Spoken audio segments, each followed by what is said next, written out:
Hi everybody, this is going to be a very different kind of video. A year ago today, one of my friends who I'd known from high school had passed away. She had taken her own life.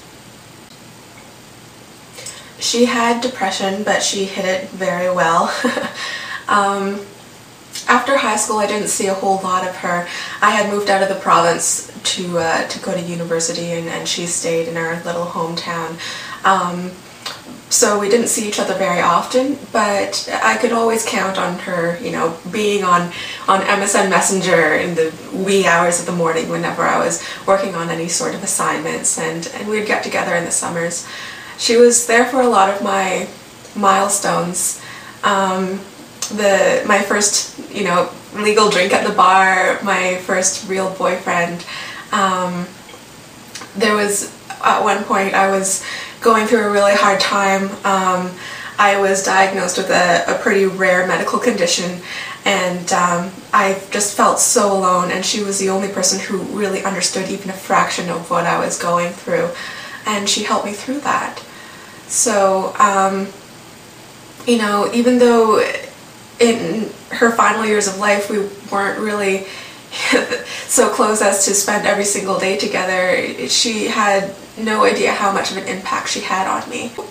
One night I was on Facebook and I saw a Facebook status update from her, and she just sounded so low, so tormented, so much in pain, and she was just so desperate for the pain to stop. And a lot of people didn't take that status update seriously because there's so much drama on social networking sites. You don't know what to take seriously sometimes. I sent her a message that night, but I only found out a couple weeks later that by the time I sent it, she was already gone. And sometimes I wish that, I could have just read her status update like 1 hour earlier. I wonder if I could have ever made a difference. She will never know how many people she touched in life and how deeply it had impacted me after she left. I come from a background and from a town where depression is not approved.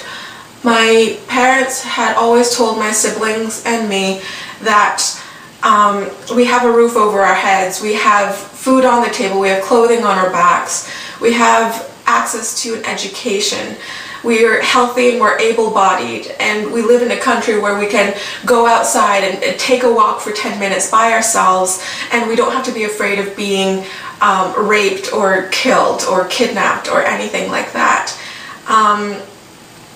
And we know this. To some people, depression is just a sign of laziness and ingratitude, but what those people don't understand is that people who are depressed live in a different type of reality. They know logically that there are good things in life, that there are good experiences, positive experiences, things that they should be grateful for, but there is a wall there. It's a filter so that they can't actually make the connection and feel these positive experiences. If you go up to anybody on the street and you ask them if they know the signs of depression, I bet you they claim that they would. They would say that people who are depressed, they don't want to get out of bed in the morning, they don't want to go to school or work, or they would withdraw from hanging out with their friends. They would say that they would tend to lash out at people or burst into tears or just, sit in a dark corner by themselves. They would say that the people who are depressed may endure some self-abuse, such as cutting or eating disorders or recreational drugs. But that's such a stereotype. A lot of those situations do happen, but not all the time.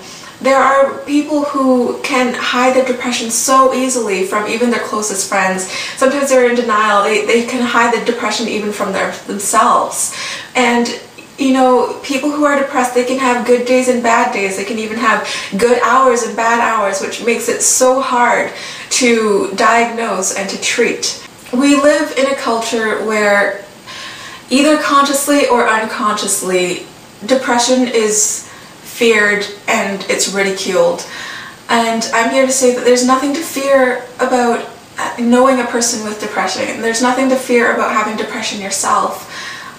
It's not necessarily going to make you go crazy or anything like that. It won't necessarily give you hypochondria or multiple personality disorder or schizophrenia or anything like that. Those illnesses don't need to be feared either. And I mean, I see that views are slowly changing, especially with the economy. More people are getting depressed, and so more people are understanding what it's like.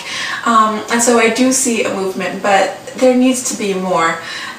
This stupid stigma that, you know, depression is something that makes a person go crazy and make them unpredictable or scary, that needs to stop. That stigma needs to stop. The only thing that you need to fear about depression is that it can make your life a living hell if you don't get it treated. Depression is not a state of being, and it doesn't make up a person. Depression is an illness. It can be caused either internally by genes, it can be hereditary and cause chemical imbalances in the brain, or it can be caused externally by you know, unfortunate circumstances and events, negative events in your life. But depression lies in the brain. Sometimes it can be caused by thyroid problems, but mostly it lies in the brain, and the brain is an organ in your body, and just like any other organ in your body that can malfunction or get sick, the brain can be treated and healed as well. The mind and the body are linked, and just like an ill person might take antibiotics or other prescription medication, they let the illness run its course and then they get better. In that same vein, people who have depression, they can take their antidepressants for a time, they can go through counseling, they can learn techniques to cope with their own depression, and they can get over it. I'm not telling anybody out there who are on antidepressants right now to go off their medication and try to go at it alone. That's not what I'm trying to say. I'm just saying that there is hope for you. You don't have to live this way for the rest of your life. There are so-called emo types out there, and whether they're genuinely emulated or they're mocked in the media, either way, it just makes me so angry. You have no idea. Who the hell decided that people who are living in angst and anguish and they're mistrusting and they're lonely, who decided that that is a style to emulate? We live in this stupid culture where people with depression are avoided almost like lepers, and yet at the same time, especially younger generations are having pity parties for themselves. They're saying, look how much my life sucks. My horse is higher than your horse because look how many terrible things have happened to me in life. And I saw it every day in undergrad. People were overworking themselves, overcommitting themselves. They were sick, they were tired, they were killing themselves with so many things they needed to do, and yet they were saying, look at me, look how special I am because how much my life sucks. There are so many misconceptions about depression, but here is the one most important truth. There is nothing glamorous about it. It is not something I would wish on anybody ever. The phrases that are being so commonly and casually thrown around, like right now, like FML, you know, F my life, or I want to die, or anything like that, that's not funny. Just because you had a bad day at work or you're stuck in traffic or something like that, it's not funny. Depression and living in a bad situation, it doesn't make you look funnier, it doesn't make you look more intelligent, it doesn't necessarily make you more creative, it won't force people to love you more. It's not a sign that you're going to win the lottery anytime soon. It doesn't act as some sort of gigantic beacon in the sky to make your knight in shining armor come and rescue you. It is real life. This is not some sort of romantic drama movie or anything like that. Cinderella stories rarely happen, and real life depression sucks. You have no idea what it's like until you see one of your peers lying lifeless in a casket in front of you. That is when it hits you. It hits you right here, and your life will never be the same.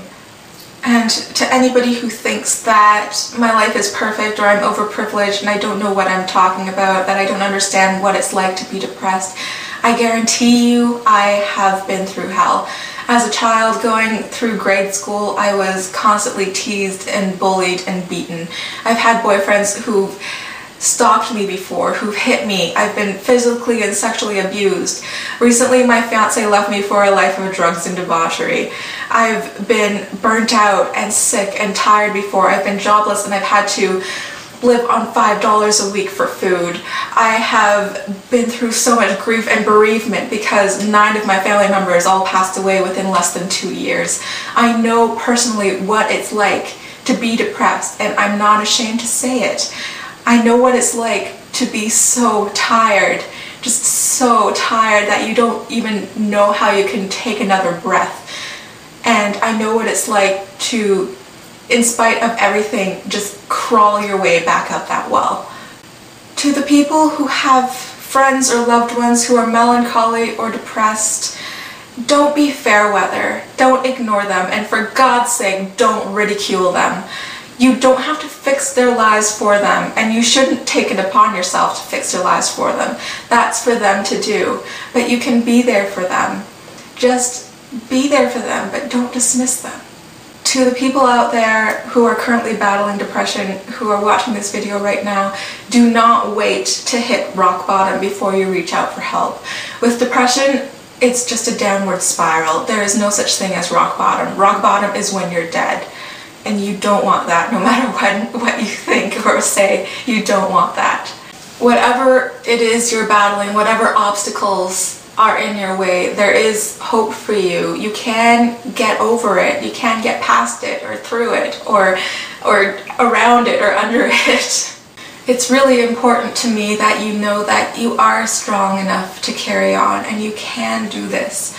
Don't wait until it's too late. Don't wait until you're dead.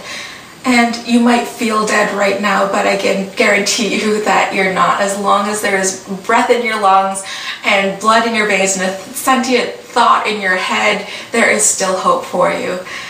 The journey to good health and peace with yourself and true happiness, it can be a difficult one. And nobody can do it for you. You have to do it for yourself, but there are people and there are resources out there who can make your journey a little bit easier.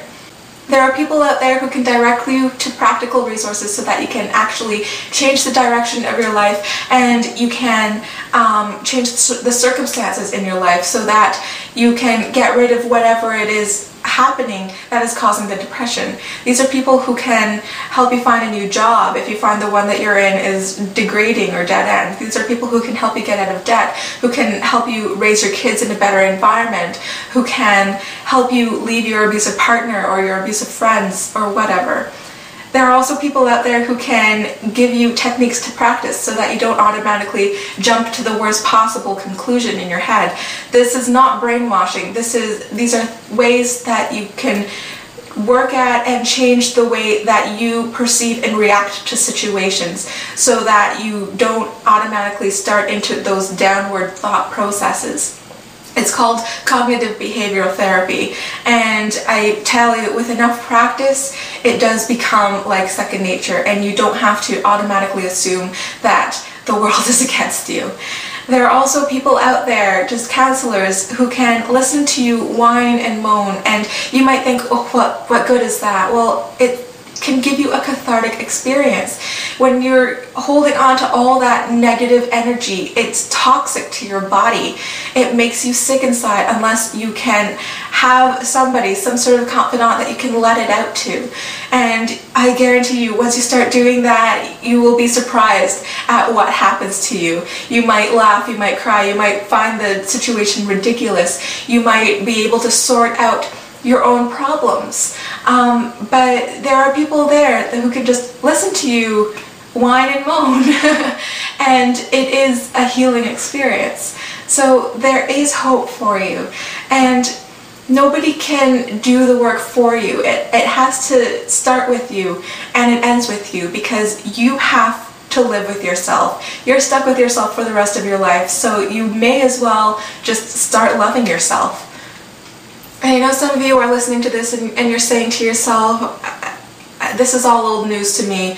I can't do this. It's not for me. I want to desperately, but I can't.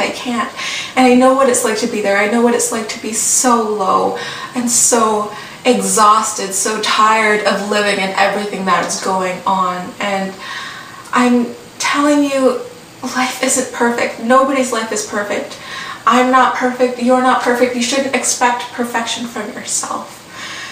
One of my friends told me that don't focus on everything that's going around you right now that is going wrong. Think about how amazing your success story will be when you finally overcome this. Don't think of your obstacles right now as your baggage that you have to carry through life. Think of it as your medals, because you can say that I've lived through this, I survived it, and it's made me stronger. I might have been too late to help Melanie a year ago, but I'm not going to wait anymore and let this happen to anybody else. If just one person sees this video and it touches them and changes their mind about taking their life, then all this would have been worth it. Even if it ruins my entire YouTube reputation and nobody ever watches another video again, it would have been worth it just to save one life. If I could go back in time, I would tell my friend that you are strong enough to do this.